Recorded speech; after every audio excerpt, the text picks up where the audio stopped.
अस्सलाम वालेकुम गाइस, कैसे हैं आप लोग। तो आज हम पढ़ेंगे फोबियाज। कुछ लोगों को डर क्यों होता है। किसी को हाइट का फोबिया होता है, किसी को एरोप्लेन का फोबिया होता है। तो ये फोबिया होता है क्या, इसका ट्रीटमेंट क्या होता है और ये किस किस तरह के फोबियाज होते हैं।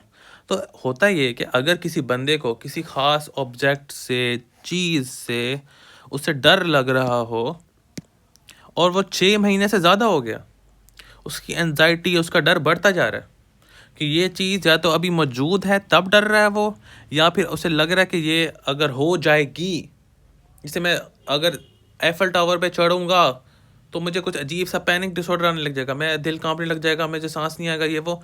उन्हें डर लगता है ऊंचाइयों से। तो इसको कहते हैं फोबियाज, डर। अब इसमें काफ़ी सारी टाइप्स होती हैं। सबसे पहले होता है सोशल एंजाइटी डिसऑर्डर्स।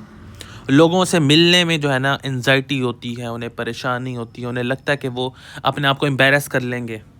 होते हैं लोग, इनको फील होता है, इसलिए वो लोगों से मिलना ही नहीं चाहते। और मिलना, लोगों से ना मिलने के डिफरेंट रीजन हो सकता है कि आइसोलेशन पसंद हो। तो ये पूछना पड़ेगा, आप लोगों से क्यों नहीं मिलते। क्या आप अकेला रहना पसंद करते हैं? अगर आप अकेला रहना पसंद करते हैं तो क्या आपको ये दिल करता है कि आप लोगों से मिलें, या आपका लोगों से मिलने का दिल ही में नहीं करता? अगर आपका लोगों से नहीं मिलते तो उसकी क्या वजह, क्या आपको डर लगता है कि आप अपने आप को एम्बेरस कर लेंगे या आपको शर्मिंदगी का सामना करना पड़ेगा? तो ये पूछना पड़ेगा उनसे। तो उन्हें, क्योंकि सोशल एंजाइटी डिसऑर्डर में ये होता है कि उन्हें एम्बेरसमेंट का डर होता है कि वो किसी पब्लिक स्पीकिंग में बोलने गए, वहाँ पे सही तरह बोल ना पाए, अपना नाम ना ले पाए, ये वो, तो वो एम्बेरस कर लेंगे अपने आप को, इसलिए वो लोगों से मिलते ही नहीं। पब्लिक रेस्ट रूम में इस्तेमाल करने में उन्हें लगता है कि पता नहीं वो जो है गलत इस्तेमाल ना कर रहे हैं या कुछ, बस इस तरह से है। तो उसमें हम उसको ट्रीटमेंट कैसे करेंगे? सीबीटी देंगे, को समझाएंगे भैया।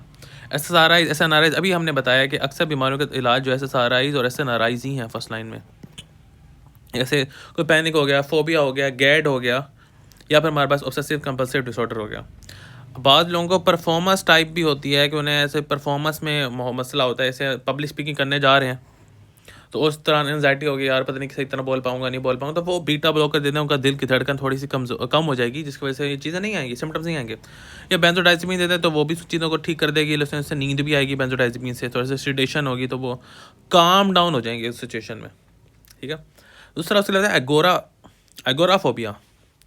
एगोरा से ही पढ़ रहा हूँ पता नहीं है, गोराफोबिया, घोड़ाफोबिया। तो agoraphobia, let's check this name. इसमें ये होता है कि हमारे पास दो या दो से ज़्यादा सेटिंग के अंदर हमें डर होता है, फियर होता है, एनजाइटी होती है। फिर हम उसको अवॉइड करते हैं कि ऐसे सिचुएशंस को जिनमें हमें लगे कि हम उससे, हमें मदद नहीं मिल पाएगी, उन सिचुएशन के अंदर कोई मदद के लिए नहीं आ पाएगा, या हमारा उन सिचुएशन से निकलना बहुत मुश्किल हो जाएगा। जैसे लिफ्ट के अंदर हो गया, हमें ऐसे लगे कि लिफ्ट बंद हो गई तो हम, कोई मदद नहीं आएगी, हम निकल नहीं पाएंगे, तो वो उनको वो फोबिया होता है। ऐसे कुछ लोगों को फोबिया होता है पब्लिक ट्रांसपोर्ट इस्तेमाल करने का, तो पब्लिक ट्रांसपोर्ट में नहीं जाते। ठीक है, उन्हें लगता है कि कोई मदद नहीं आ पाएगी या वो वहाँ निकल नहीं पाएंगे, कि ओपन और क्लोज स्पेसेस से लिफ्ट होगी, लाइंस हो गए, क्राउड्स के अंदर, वो जैसे फेस्टिवल के अंदर गए तो वहाँ से जो है ना उनका दम जो है ना घुट जाएगा। और अगर वो घर से बाहर गए तो तब भी ये मसला हो सकता है, तो उन्हें ऐसे लगता है तो घर से बाहर ही नहीं जाते वो। ठीक है, तो पूछना पड़ेगा घर से बाहर क्यों नहीं जाते आप। अब ये पैनिक डिसऑर्डर के साथ एसोसिएटेड, मतलब उनको पैनिक स्टार्ट हो सकता है अगर वो इन जगहों पे गए तो, या इन चीज़ों के बारे में सोचा भी तो। ठीक है, सीबीडी और एसएसआरआईज, एसएनआरआईज वहीं हमने जो बताया कि इसके होते हैं। इसमें और तरह के भी फोबियाज होते हैं, एक बार हम उनको देख लेते हैं यहाँ पे।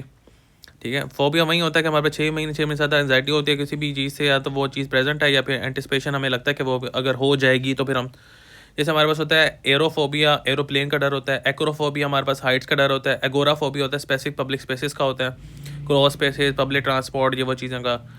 अरेक्नोस्पेसिया होता है स्पाइडर्स का डर। सोशल फोबिया होता है कि सोशल सिचुएशन में, इंट्रैक्शन में हमें डर लगता है। ठीक है, तो ये हमारे पास कुछ फोबियाज होते हैं, इनका हमें आइडिया होना चाहिए। तो अगर किसी को वाकई में फोबिया हो तो उसका ट्रीटमेंट ये होता है कि हम समझाते हैं कि इतनी बड़ी बात नहीं है, अगर हाइट से हो, आहिस्ता आहिस्ता उसको हाइट इंट्रोड्यूस करवाते हैं।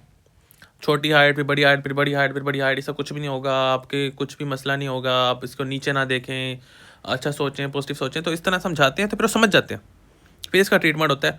बाज़ बात तो लोगों को पानी से बहुत डर लगता है, वो स्विमिंग पूल में नहीं जाते, तो वो उनके दोस्त ले जाते हैं, उनको पानी की तो डुबकी देते हैं, उनका जो डर था पहले और बढ़ जाता है, क्योंकि फिर वो डुबकी देते हैं, फिर निकालते भी नहीं थोड़ी देर तक। फिर उनको और डर बढ़ जाता है। तो इस तरह नहीं करना चाहिए। इस तरह के लोगों को थोड़ा आहिस्ता-आहिस्ता जो है ना समझाना चाहिए, बात करनी चाहिए। फिर आहिस्ता-आहिस्ता पानी से इंट्रोड्यूस कराना चाहिए। बेबी स्टेप से जो है ना आपने स्टार्ट करना है। फिर उनका ये फ़ोबिया जो है आहिस्ता-आहिस्ता ख़त्म हो जाएगा। कुछ लोगों को प्रॉफ का फ़ोबिया होता है, जैसे अगर आप मेडिसिन पढ़ रहे हैं, एमबीबीएस कर रहे हैं, तो प्रॉफ का फ़ोबिया होता है। पहले प्रॉफ में बहुत डर लगता है, फिर दूसरे प्रॉफ में और कम डर लगता है, तीसरे में तो ख़त्म हो जाता है। फिर 5वें प्रॉफ तक पहुँचते-पहुँचते तो आपको कहते हैं ऐसी की तैसी। ठीक है, पढ़ें ना पढ़ें वो अलग बात है, लेकिन आप फिर डर नहीं लगता आपको। ठीक है, तो ये चीज़ हमारे पास फ़ोबियाज़ के अंदर आती है। Thank you so much. Video देखने के लिए लाइक करें, कमेंट करें, शेयर करें, सब्सक्राइब करें। दुआ में याद रखें। अल्लाह।